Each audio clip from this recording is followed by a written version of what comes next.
Hey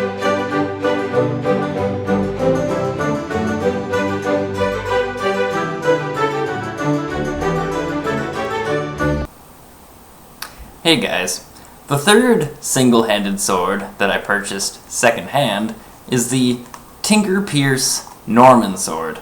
I saved this one for last because I think this one's pretty much the best of the three that I got.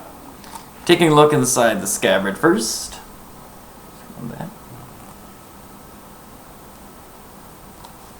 And then outside the scabbard.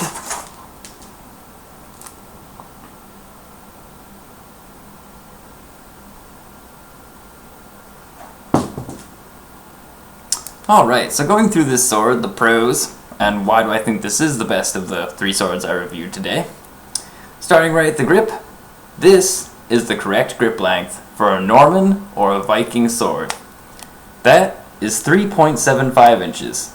That is just about perfect.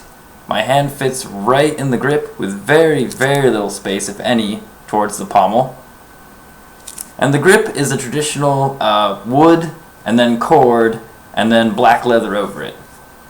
It's actually the same, pretty much the same construction as my Pearce Bastard sword, which I reviewed the other day. And this is in fact another Pearce designed sword that is produced by Hanwei or Siberia or Paul Chen, depending on how you know them. So you'll notice that the build is very similar. The crossguard, he may have actually even used the exact same crossguard on mine, though I believe the Bastard sword is rounded a little bit. You have all steel furniture, per usual, and a nice, correct length Norman blade. The blade, by the way, adding on to the pros, is distally tapered. That's right, the first one today. The previous two swords, one of my biggest qualms with them is that the thickness at the tip is the same as at the crossguard. Here we can see that the tip is pretty thin, and it starts getting thicker as we go down the blade. And that's what you want. You want a nice distal taper on your swords. So, with the distal taper being as it is, and with the grip being the correct length, and the blade being the correct length, this one feels the best to swing around. It's nimble, it's light. This is a good single-handed sword. I like this one. This one's also available with a sharp blade, but this is the blunt version. The end is rounded and the edges are dulled.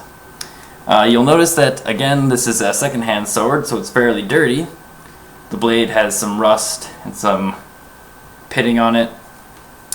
It also has some marks from me hitting a tire pel with it. And the edge also has a lot of dings because this one was used in reenactment combat. The scabbard, very similar to other Hanwei builds really. It has a nice thick leather chape at the top of the throat, which is nice. And black leather wrap again with a metal chape at the bottom. And again, it's wood scabbard with leather over it, so a nice traditional scabbard, can't go wrong there. There's no frog or anything for attaching to a belt, but you can easily purchase a frog for this kind of scabbard.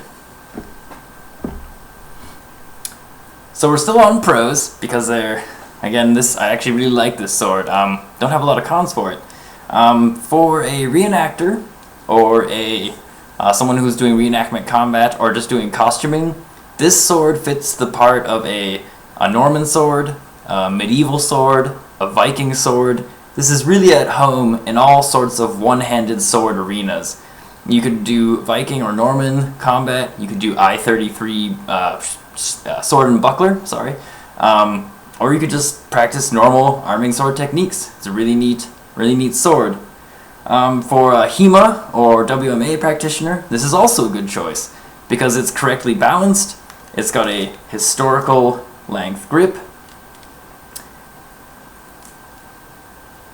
and so once again, if you're doing any arming sword, any sword and buckler, or if you're doing some reconstructive archaeology and trying to, try some Norman or Viking techniques that we may not have actual documentation for, this is a great choice.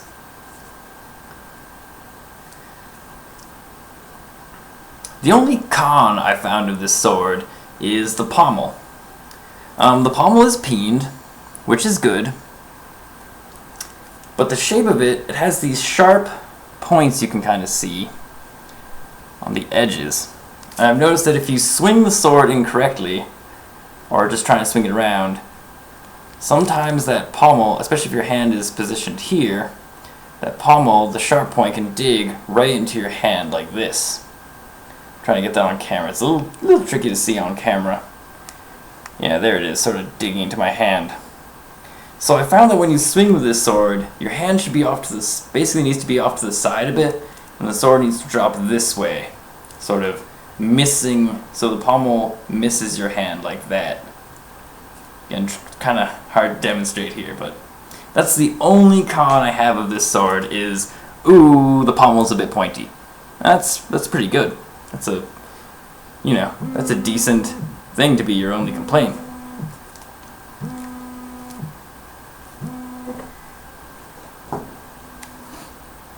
So again, this is another fairly quick review.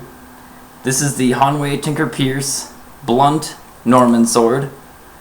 Of the 3 single-handed swords that I've reviewed today, the other 2 being the Topeka Viking and the armor class medieval Norman, I think this is the best of the 3.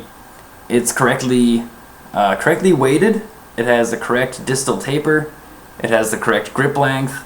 Overall, just of the 3, the best sword. This one I personally use for I-33 sword and buckler and also some reconstructive archaeology. And yeah, I've really enjoyed it so far. If you have any questions or comments, please leave them in the area below and I'll get back to you as soon as I can. I'll also be posting the statistics, the weight and length for this sword. And yeah, thanks for watching. Thanks again for watching.